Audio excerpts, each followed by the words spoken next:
Hey, I'm Paul Maxwell, and today I'm going to talk about why you should be creating content. So, if you've wanted to start publishing or creating content for a long time, hopefully today in this video, you'll get the reasons and the understanding of how to go about doing that. Whether your obstacle has been a tooling issue or a timing issue or a motivation issue, we're going to overcome all those obstacles today. And we're going to get you set up and get started creating content.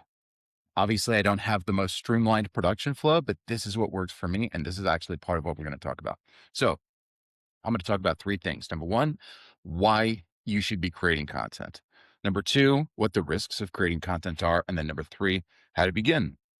So everybody should be creating content. This is my thesis. Reason number one. By the way, I'm just going to be reading off my list of notes here, which is why I'm looking here and here. So, number one, creating content helps organize your interests into content buckets, right? So, I have specific content buckets that include entrepreneurship, philosophy, psychology, and different things like that. And these buckets will help you to systematize your interests and expertise over time in the form of a personal knowledge base. And the more content you create and go about doing that in a systematic way, kind of a selfish way, the more you formalize and codify your own knowledge. It will also enable you through repetition to become practiced in the way that you internalize and explain your knowledge to other people, which will make you more valuable to other people. So you see this, for example, with somebody like Chris Williamson, who is the host of the Modern Wisdom Show. He has all of these sort of quotes and sound bites and anecdotes and studies on the top of his head. It's like, how does that guy remember so much stuff? And it's like, partially it's because he's doing this all the time and he's become very practiced. It makes sense for all of this knowledge to be part of what's top of mind for him because he's practiced at doing it. He's put in the repetitions. Number two. So number one is creating content helps you organize your interests and to systematize your personal knowledge base. That's what it does. Number two, creating content helps you to always be on the lookout for new things in the world. It changes the way you look at the world around you because it helps you think about those things in terms of content. That may sound like a bad thing, but it's actually a good thing because what it does is it creates a subconscious cue for you to activate your attention and to interface with the world in terms of, how would I package that? How would I encapsulate that? What insight is this? What in this, you go through a painful experience. Okay. What lesson am I learning here that I could share with other people? When you have a channel of distribution, you start thinking about how do I convert and digest this? How do I transform this experience, this observation, this thing that I'm seeing into something that could be of value to somebody else, which is it turns you into a value oriented person. So so creating content helps you become practiced in transforming your life experience from something that is fundamentally consumer oriented to something that is fundamentally creator oriented, which I think is just a fundamentally more interesting way to live. Number three, creating content makes you better at efficiently communicating. So you learn how to say in 5 seconds what you could say in 60 seconds, right? And this is the principle of a high volume iteration. So the more you fail with a growth mindset, the faster you grow. And the longer you delay doing this, the more you remain at your current level. So if you wake up every day and you think to yourself, man, I wish I could be creating content. Man, I wish I could be doing something. Man, all I have to do is I get the right camera, the right microphone, the right system, the right setup, the right this, the right that. I've been doing this for a long time. It's 3:30 right now. And I'm not saying that in some way to brag, but it's like this is the only time I could do it. And I've got a very suboptimal setup. You know what? I've probably got a really over-engineered setup. You could sit down with your iPhone and just make something and you still get all the benefits, right? Adding extra hardware, adding extra setup, or adding a fancy content calendar, the right software, recording this, that, like that. It doesn't increase the benefits you personally receive from creating content that we're talking about today. So get those reps in. That's the point. It makes you better at efficiently communicating and communicating in a more valuable way. It makes you better at being a channel of value, which increases your value to others, which increases your opportunities and attractiveness in the world, right? Because you are adding value. So the three reasons everybody should be creating content: it helps you organize your interest into content buckets. It changes your experience of the world because it changes you from a consumer to a creator. Number three, it makes you better at efficiently communicating. Number four, you create frameworks for yourself, right? So you start realizing that you can't just show up every day and and look at the world and make some interesting observation like a poet and come up and like a philosopher, like, oh, okay, I'm going to make some new observation about the world today that nobody's ever had, and I'm going to share it with other people. This is something that you kind of learn from Austin Kleon's book Steal Like an Artist, where he says, great artists, I forget what it is, I don't know what the quote is, but it's something something like people who are great at creating, they begin in conversation with other people on what's already been happening. So you're essentially stealing. You're not actually plagiarizing, but what you're doing is you're saying, okay, I'm going to take this thing somebody else has already done, and I'm going to make it mine, and I'm going to share that with the world. Right. So what you do is you create frameworks for yourself when you create content, because you're having to organize your way of seeing things, and you're having to convey it in a way that's palatable to other people. So, for example, this. Okay, I'm doing this video today. Why my thesis is why everybody should be creating content, what the risks of creating content are, and how to start creating content. That's kind of a framework, right? And before that, if I were to talk to somebody and say, okay, here's why you should be creating content, I wouldn't have anything to say. It's the occasion of creating this video, the intention of creating this video, which creates the occasion to create the video, which generates the need, the requirements for this framework. Otherwise, I show up and I just start blabbing in a disorganized way. And I could do that too. And maybe that's interesting and valuable. I don't know. But I think it's a little more interesting and valuable if you prepare and you come up with some kind of framework and structure to share with other people. So, number 5, creating content sets you apart. Most people don't create content because they feel that it is cringe to create content, because we kind of live in this age where trying is cringe. And also putting yourself out and patterning yourself is a little bit cringe, because people put you in this box of, oh, is that person trying to become like an influencer? Like, is that what you're trying to do? And it's this kind of weird thing. Like, okay, what are you, like a streamer? What are you, an influencer? What are you, a gamer? Like, this is kind of thing. Oh, you're a YouTuber. You're just like all those other like Gen Z people, the Gen Alpha people that just, we used to want to be astronauts and now we want to be YouTubers, and you're part of that. It's like, no, no, no, no, no, no. Okay. Forget all that. Let all that go. Okay. Creating content sets you apart because most people fall prey to that mindset. So they're scared of being perceived as cringe, so they don't create, and they rob themselves of all the value they could be getting from creating content. This will block you from experiencing the benefits of differentiation, because in truth, when people see that you're creating content, we all know that deep down, even if we feel cynical about it, that the person who steps up in front of a camera and presses record is that is an admirable thing to do. We all know that, because this person is trying, and there's something deeply enviable about somebody that is trying, because it requires courage, it requires intention, it requires putting yourself out there, and this person is doing something, right? And so content creation forces yourself to step into the stage of your life and enact and create and make and be an originator of something, even if it's a little, this is my coffee, or this is this, or this is that. But when you share, when you create, it generates something that is in alignment with your purpose as a human being. And it differentiates you from the 99.9% of people out there in the world that will never create anything. And I hope that they do create something. But for now, creating content is a differentiator. Number 6, creating content generates opportunities for you passively. So once you start publishing to a channel, whether that's TikTok or YouTube or whatever, you start to receive opportunities passively. The algorithm will show your videos to other people. Maybe it's one person, maybe it's two people, whatever. Last year, I published, I don't know, maybe 20, 30, 40 videos. I'm not sure, but I published content every day. And then I started a company and I didn't publish any videos again for a year. but you know, 10, 20 people a day were being shown my content and my videos, and they were being helped. Right. And I've received some emails and some connections through social media from people that were like, hey, thanks. That was a very interesting video. And we talked more about it. So that was so that's cool. Right. And then in the future, I've even had conversations with people where with friends or with folks that were going through something, or had a question about how to deal with something. And I said, hey, like, here's a video I made. I don't know, maybe it's helpful, maybe it's not. And they said, that was helpful, or that was kind of an interesting idea. Maybe they were just being nice.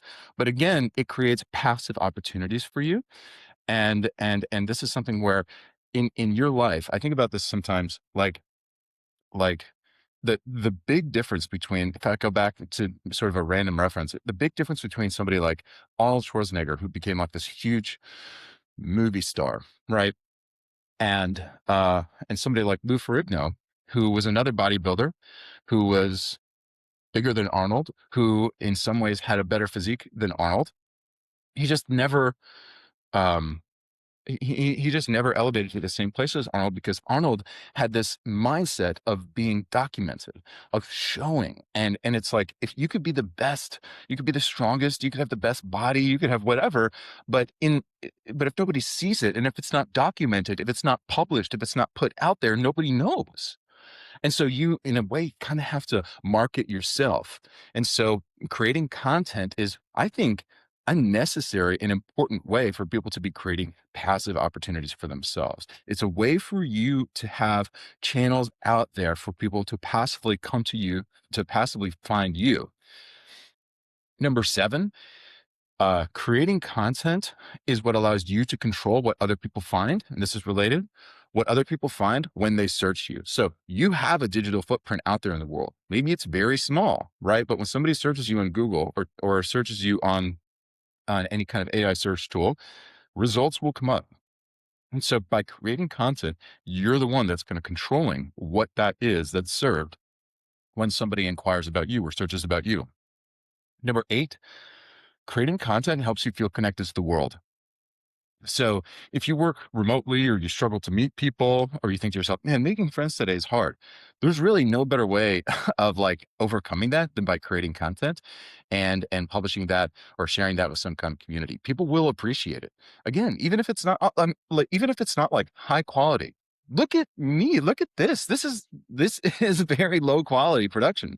But I'm lucky enough to have a great community here, but for a long time, I didn't know how to overcome that. And I'll have another video about this, but like how to build community locally, and how to build community and be attached to people. But creating content is a way to bring people into your life, and to meet people, and to connect with people. And it's just an occasion to strike up a conversation where people will say, thanks. Hey, this was an interesting video.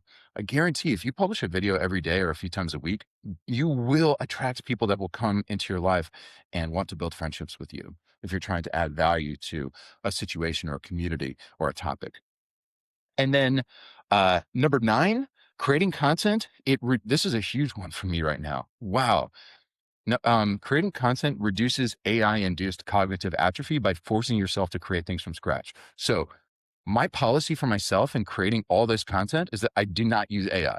I don't use AI to ideate. I don't use AI to generate. I don't use AI to outline. And you're probably watching this like, yeah, Paul, this is like rambly and inefficient and all this stuff. It's like, yeah, well, listen, I didn't have ChatGPT or Claude like generate these points for me. Like, I'm all this content. This is getting into my content creation process a little bit. I write my content for the next day when I'm in the gym between sets. I do it. So what I do is I go into the gym with a topic, and um and I write the outline before I go into the gym.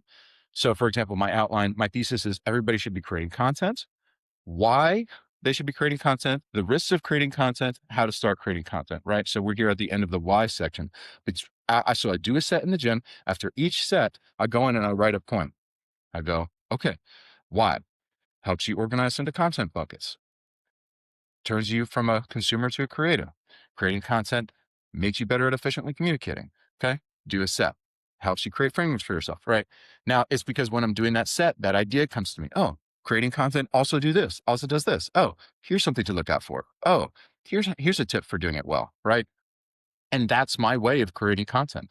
But the point is that creating content reduces that AI induced cognitive atrophy, because I think sometimes we're in this world right now where everybody's going to ChatGPT or Claude for everything. And they go back to a blank page and they're like, how do I create? You know? And we've lost that workflow. We've lost like the muscle memory of the ergonomics of like, how do I actually go out and generate this? And it feels so hard. And then we go back to AI and we're like, well, I guess we'll just have AI help me a little bit here, right? But the problem is this is creating an atrophy. So that muscle to create, that muscle to put something onto the blank page, to create structure from scratch, which is such an important skill, is being lost and outsourced. And we're being brought into this weird workflow where we're always dependent on this other tool. And that I think is not good. So to reduce that AI induced cognitive atrophy, which is another video I want to create, creating content does that. So why should you create content? It helps you organize your interests into content buckets. It turns you from a consumer into a creator in terms of your experience of the world. It makes you better at efficiently communicating through reps. You create a framework for yourself. You set yourself apart. You make yourself a differentiator by having published content in the world. It helps you feel connected to the world. It generates new opportunities for you passively, and it reduces AI-induced cognitive atrophy. So those are the reasons why everybody should be creating content. Now, here are the risks of creating content. Um, Number one, uh, the risk is taking more than you give or being salesy. So sometimes you see people online and they're like, oh, I'm going to create a 12-minute video and that's great. And I'm going to have some content, but I'm going to have 4 ads and 5 calls to action. And I'm going to have a CTA here where I'm going to say, oh, the real value of this video is actually in the form of a PDF that you don't get unless you download this, which you have to give me your email and all this stuff, right? It's like, okay. Um, and it's almost like this balance of, am I like taking more than I give, and people might say, sometimes creators might say like, oh, well, I've got to support myself somehow. It's like, okay, that's fair. And if that's part of your strategy, that's fine. But you do really have to be careful about the mix of taking more than you give. And if I'm watching a creator and I sense that they're genuinely not trying to give more value than they're taking, that's really a turnoff for me as a viewer. And I'm probably not going to return to their videos unless their value is extremely, extremely high. So my tolerance for them sort of taking or requiring from me, such as requiring like me to give them their email or their information or sign up in order to get value from them, is directly proportionate to the amount of value that I feel I am getting from the video. And so if I feel I'm getting like only moderate value from the video and I have all these ads and calls to action and there's all this friction to actually getting that value, I'm probably not going to be a returning viewer. Right. So the risk is like to not really add value. So make sure that when you are creating content, you really are focused on the primary purpose here is to add value, to create value for other people, right? If there is some kind of newsletter or ebook, or you wanted to use that as a funnel for capture to grow your audience, I think that's okay. Um, Not that my opinion about it matters, or the ethics of all that stuff really matters. Obviously, it's a pretty low stakes thing to do, but just to be mindful of like, if you get into this mode of being too salesy or too much like, follow me, join my platform, subscribe. People get fatigued by that really quickly. So just be wary of that. Always focus on creating value. Number 2 risk is copying other people too much, right? And in the beginning, I think it makes sense to do this, right? I've got a few people. It's like, okay, I sound like him. I'm borrowing this from him. And if you follow these other people, or you look at these other people, you probably look at me and go, yeah, I can tell. Like you're very influenced by him, or you're basically copying him, right? Or whether it's their ideas or their style or anything like that. And in the beginning, again, I think it's okay to do that to overcome just the friction of creating, and you'll find your voice eventually. But if you conform yourself aesthetically and also in terms of your subject matter too much to the algorithm, so that you become just part of this glob of content that all kind of looks the same, then it removes the whole differentiator factor, right? So I don't know, what I get in the algorithm is all the same stuff. If I click on one video about social media, or one video about content, or one video about entrepreneurship, I get 20 videos about how Claude Code is turning into $1 million a year business, and da da da. And it's like 20 guys that all have like this almost identical thumbnail, and they're all different. It's like, how did that? None of these look different, like differentiated at all. And all of these promises and all of these hooks and all these titles and all these captions are so like overblown. I just don't believe that it's really possible that they could be adding that much value. Um, so the risk number 2 is like copying other people too much. The algorithm will take you into a dark, undifferentiated place if you let it. Number three is audience capture. So this is where you get feedback on your content and you start conforming yourself to that feedback, right? Where it's like, oh, okay, my audience does like this or they don't like this. And there's a level at which that's actually really helpful. And you want to make sure that you pay attention to that. But there's another level at which you have to just be authentic to yourself and say, if there are people that are finding me that don't like what I'm creating, then they're not for me. Right. And you've got to hone yourself to be um, resistant to audience capture and make sure that if you are creating content and you are getting feedback from your audience, you consider it and as a prompt to say, okay, is this part of my value system? Are they correct according to my values? Is this an interesting prompt for me to review whether this content is a quality or whether I really am adding value or not? But aside from that, it's very easy to say, oh, these people don't like these videos. These people aren't watching these videos. These people are giving negative comments on these videos. Therefore, I'm going to create something else. I'm never going to do this kind of video again. Well, maybe don't worry about that. Maybe just let them unsubscribe. Maybe just let that be the process of the algorithm finding your audience and continue to do what feels right and feels fun and interesting for you to do. Okay. Um, the next risk is the opposite of that, which is not caring about your audience's viewing experience. This is where you actually don't take into account, okay, I'm going to try to be as efficient as possible, right? And you're like, oh, well, I'm just going to take an hour to talk about this one thing and blab on about it in a disorganized way versus I'm going to be efficient because attention is a valuable resource and I'm going to honor and respect the attention that my viewers are giving me by preparing, by delivering this content and this idea in a succinct way, and by having a systematic series of points to give them the highest range of value across this idea that I possibly can, right? So the risks so far are taking more than you give, being too salesy. Number two, copying other people too much. Number three, audience capture. Number four, not caring about your audience's viewer experience or not having empathy. And number five, harming your professional prospects. So that's a risk of creating content where you're building a personal brand that makes you unattractive to employers or clients. This is a genuine risk.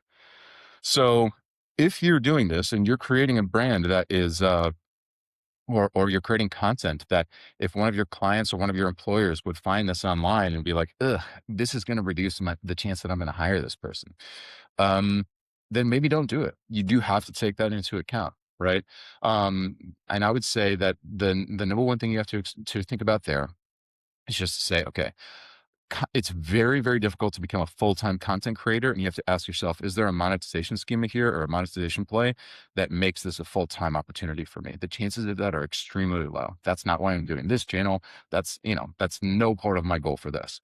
So you really do have to be mindful of this and make sure that like your public footprint, as much as authenticity might matter, and as much as your personal interest might matter, you want to make sure that your content footprint in the world is not a liability when future employers are reviewing that content footprint, and they will review that. And for me, it's not employers; it's my clients. So if I have clients that look out and find me and they find me somehow personally distasteful because of the content I'm creating or something like that, not that I think they would. That's why I don't mind talking about this stuff because it's all of personal interest to me. I would be happy for my clients to find my content. I would think it would deepen our relationship and they would kind of laugh about it. I don't talk about it with them, but you really want to be mindful in that and say, okay, I do find this one thing interesting, but how does this impact my broader opportunities in the world? So we so far talked about everybody should be creating content. Why? Everybody should be creating content. What are the risks? And then finally, everybody should be creating content. How to start. So how do you start creating content? So the main trick to getting started in content is removing friction. Okay. After you choose your channels and you set up your accounts, I have a few tips kind of on removing friction between having an idea and publishing content. So number one, we've talked about this already, is identify your content pillars. So content pillars are subject matter categories that you segment your ideas into. Again, my subject matter pillars are philosophy, personal values, religious experience, psychology, fitness, right? And then I have subcategories below that: self-help, self-esteem, deconversion or deconstruction, different things like that. Building community. personal productivity hacks, entrepreneurship, starting a business, starting a company, career hacks, things like that, right? So those are my content pillars. My content pillars are pretty broad and probably would not be recommended to me by like a content strategy consultant, but it's what keeps me motivated and keeps me interested and allows me to sort of sample the full range of my personal interests. And that's okay. I'm not necessarily trying to grow to 1 million subscribers or anything like that. Again, my motivation is more to build my kind of catalog of my personal knowledge library and to practice delivering and internalizing that in a succinct way. So identify content pillars is number one, because if you don't, you're going to show up. And again, that the biggest point of friction in creating content is showing up to that blank page and really not knowing what to create, right? Saying, oh, where do I start? I've got to generate some like original idea about something, right? So that's how you start. Identify your like, what are my top 3 categories of interest in the world, right? Just start there. Number 2, have a 0 edit workflow. So you'll see this is a 0 edit workflow. This is a single cut, right? I'm not editing this. Okay. So editing will introduce massive friction at first. And that will just, find a way to do something in one take. I would recommend that. That removes friction. Otherwise, you're going to be like sitting in front of Adobe Premiere and editing stuff and cutting things, all that, right? Use a tool like Riverside, which I'm using right now. So just like record, do magic audio, and just like upload directly to YouTube. Okay. Have a 0 edit workflow. So identify your content pillars, have a 0 edit workflow. Then 4, this will really help you overcome blank page syndrome. If you have the idea, you have your content buckets, which will generate your ideas. You have your 0 edit workflows where you just press record and then press stop and you upload that. And then you create your content outlines. This is the real help in overcoming friction to creating content. If you don't have your content outlines, you'll have that blank page syndrome. So, and I should create a video on blank page syndrome. See, this is it. Now that's a video idea. This way, all you need is the idea. Okay, I want to create a video on creating content, which is this video, right? And then you use your outline as a survey of prompts to generate more ideas about your idea. So my outline for this video is reasons why, risks, and how to start, right? And so in order to, and then what that does is that just generates, okay, why everybody should create content, reasons why, risks, how to start, right? And then it just goes, well, I can create a list, and that outline allows me to just create this thing, that thing, this thing, that thing. And I don't have to worry about sentence structure and saying it in an elegant way. I can just say, build my little bullet point list of points, right? And you use that outline as a survey of prompts to generate more ideas about your ideas. So what is the thing? What isn't the thing? How to do it? How not to do it, right? These ideas all become your content. Number 5, how to start, commit to a certain publishing cadence, whether that's once a day, once a week, twice a week, right? If people will say on TikTok, 3 to 5 times a day or whatever. That's if you're really trying to grow. I don't know how sustainable that is, quite honestly. But commit, so commit to a certain publishing cadence. This conforms to the principle of SMART goals where they're time bound, right? So you want a time bound cadence. So whether it's twice a week or whatever it is, commit to that cadence. And then secondly, commit to being consistent on that publishing cadence for a fixed amount of time. So at least a year, probably 3 years. So if you're going to say, I'm going to publish a video twice a week, and I'm going to do that for 3 years. Okay, well, just make that commitment. And if you miss out on that or you fall short of that, just keep going and practice the same principles that motivate you to keep going, even if you're not 100% compliant in other areas of life. And then number 7, measure what you can control, not what you can't control in the first 30 days. So in the first 30 days of building the content creation habits, don't measure your subscribers or views or likes or any of that stuff, which isn't really the point anyway. Just measure your own compliance and your own consistency. The point of the first 30 days is to build a content creation habit, not to grow. Okay. So if you committed to publishing every day, publish every day. That's my commitment. I made that commitment 4 days ago. Guess which video this is. This is video number 2. So I was not compliant for 2 days, right? And it's like, okay, I'm figuring that out. I'm figuring myself out. I'm figuring out the psychology of getting started for myself. So after the first month, when it's a habit, you can start looking at analytics and asking what works. But initially, just don't even look at analytics. Don't even look at any of that stuff. The only analytics you should look at are Am I being compliant? And if I'm not, why not? And how do I overcome that? How do I solve for the problem of creating the habit of creating content rather than creating some content that scales or grows or something like that? Um, so then, finally, choose a planning software. So you want to have a content calendar planning software. So, for example, I use Notion to schedule and draft and organize all my content, and I use HubSpot to actually schedule it for publication where it automatically goes out into the world. But choose a content planning system or tool rather. So Notion is what I use. You could use ClickUp, you could use Monday, you could use Airtable, you could use lots of different tools. But the point is that you want to choose a software where you can create a list, assign dates to that list, and then have a view that also renders that list on a calendar view based on the dates that you assign to that view. And you just want to say, okay, Monday I'm doing this video, Tuesday I'm doing this video, Wednesday I'm doing this video. And again, write the outline for that, write the idea for that, put it in the category of the subject matter bucket that you have. And then that will be, your content count. And then all you have to do, what have you done by doing that? You've removed all the friction between you and actually publishing or creating the content, because you've created the friction of the blank page syndrome, of the editing workflow, of the idea generation process, of the actual speaking process, of the actual uploading process, of the planning process, right? Where if you have these things in place, where you have your subject matter categories, you have your outlines, you have your planning tool, content planning tool, then and you have your zero edit workflow, you've just created the conditions for yourself where all you have to do is show up in the morning at a specific time that you've scheduled for yourself, look at your tool, ask, what video am I supposed to create? Press record and talk and publish. And then have your time when you create, have your time when you publish. Sometimes batch creating and recording and uploading is fine.